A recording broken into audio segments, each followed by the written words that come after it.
This is Cutting Down the Nets. It's Wednesday, February 9th. Pool's pretty small today, so much different than Tuesday. Looking right now at a 3-3 start, and there's 4 games pending, all looking okay. If you're wondering why I added Northwestern, once again, follow Jordan Majeski on Twitter. He pointed out hours before game time that the IU message board, Pigs, had some hot rumors about suspensions affecting many people on the team. And then he said, hey, that message board's a dumpster fire. It's usually full of misinformation. And then a few hours later, now we're talking like 40 minutes before tip, he said, hey, this is confirmed here. They're going to be without 4 guys, and they're going to move Galloway to the point and all this sort of stuff. So I added a late Northwestern bet.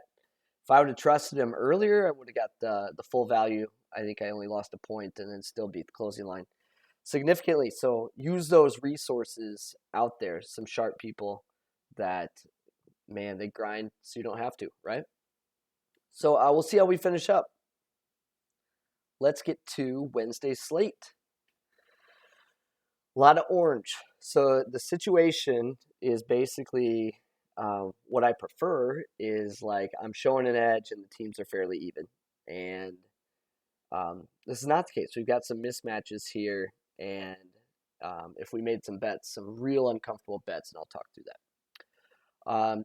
Tennessee, Mississippi State, Xavier Seton Hall, not seeing much. So let's get to the first game. This is showing as Mississippi favored by 2.3. Let me explain myself before you say that Paddy's broken. Bama's favored by 5.5. So 4 out of the last 5 games, Mississippi's had an adjusted defense under 90. That's really affecting their profile. And then they also had one offensive outlier in there of 138. I can't manually adjust every line. There's 5,000 basketball games. When it comes time for March Madness, I absolutely will massage stuff and work through it. But here I become aware of it and then make a decision. Also, Bama had an 84 adjusted O in their last game versus Kentucky, and then they have those 2 weird Missouri games. So, no, Paddy's not broken, but I need you to understand why it's showing Mississippi as a favorite. And there's a human element to this. Like, as a human, I'm like, I'm not betting Ole Miss. Like, God, no. But they did beat LSU. They did beat K-State. They did beat Florida. They're at home. They're almost getting 2 possessions.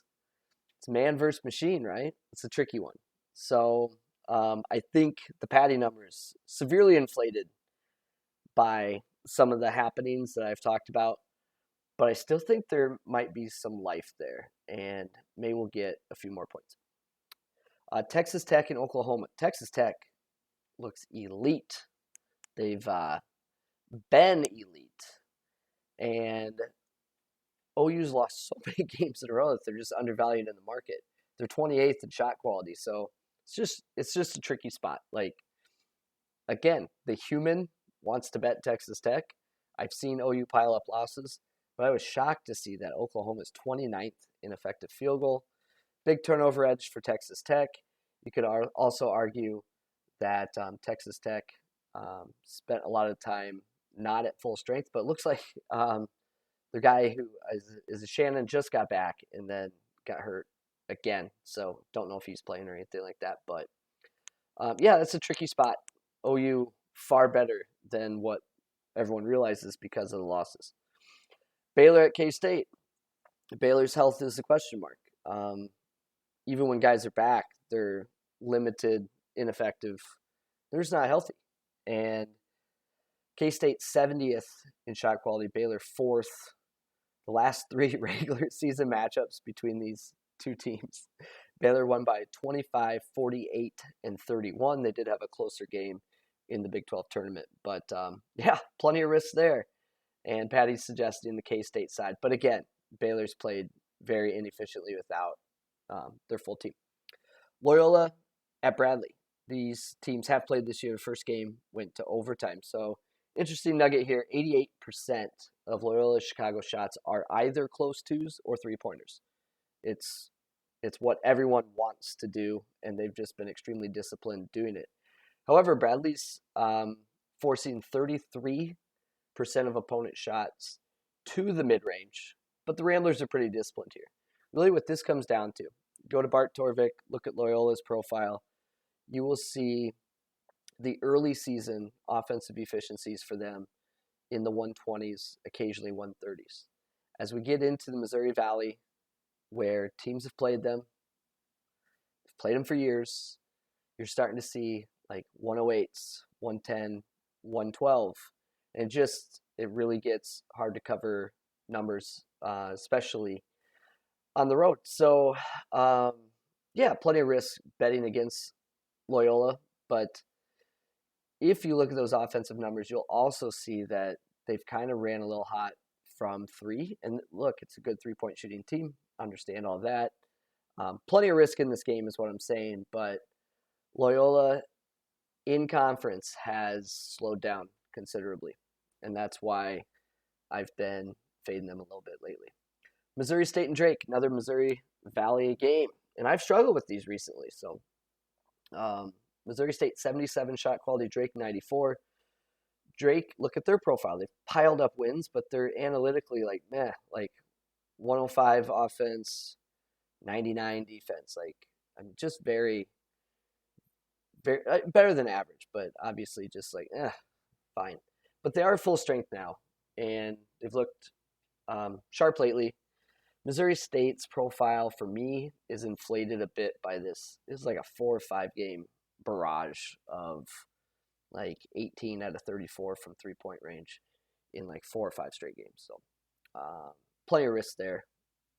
2.5 is light. I mean, you're basically picking Missouri State to win on the road. Interesting nugget here. Drake is coached by Darren DeFries. I grew up about 10 miles from Darren DeFries. My older brother and his brother, Jared DeFries, are, I'd say, friends. And Jared was recruited to play football at Iowa, and he was a small town running back, just like skinny, athletic kid. Like most small town Iowa, you just put the best player in the running back position and go crazy. Iowa recruited him, fed him 5 meals a day, turned him into a defensive end, and went to the NFL. Man, love to see it. Okay, Wake Forest, NC State. Wake Forest favored by 6, according to Paddy, 2.5 in the market. Shot quality has these teams at 36th and 86th overall. This comes down to one thing for me, and I don't know the answer, so that's why it's orange. If Wake can get the ball past half court, they can rout this team. I just don't know if they can. But if NC State allows you to get past half court, and their press has not been very good, you get a layup or an open 3. But Wake has some turnover concerns here. But I mean, just look at the offensive and defensive splits from like shooting percentages and stuff. And I get it, scary to back Wake when they're a bit overvalued. But man, if they could protect the ball just a little bit better, like this could be a route. Just to have concerns there. Tulane and Memphis. Oh, daddy. Oh, daddy. Been riding a lot of the green wave lately. They're 84th in shot quality. Memphis is 52. Tulane does protect the ball, but they are going to get murdered on the glass. Like, murdered. Has Tulane's profile been lifted by some hyper-efficient games? Yeah, but, I mean, show some respect. This team's playing good ball, and 84th in shot quality is no fluke. So the reason I reference all this shot quality stuff is my model's based on how many points did you score per possession adjusted for opponent, and shot quality is factoring the process. What were your shots like? Did you exceed expectations, or were you short of expectations? And this is a good barometer that Tulane's good. I mean, they're not great, but they're good. And this, like any game Penny Hardaway coaches in, is a coaching mismatch on the Tulane side. A lot of gray here. I'll post a spreadsheet. You can dig in. Louisville, Notre Dame shows us a play on Notre Dame. I don't really like laying that many points, but Notre Dame's 29th in shot quality, so that's something to note. UMass, 3-point reliant, doesn't play defense.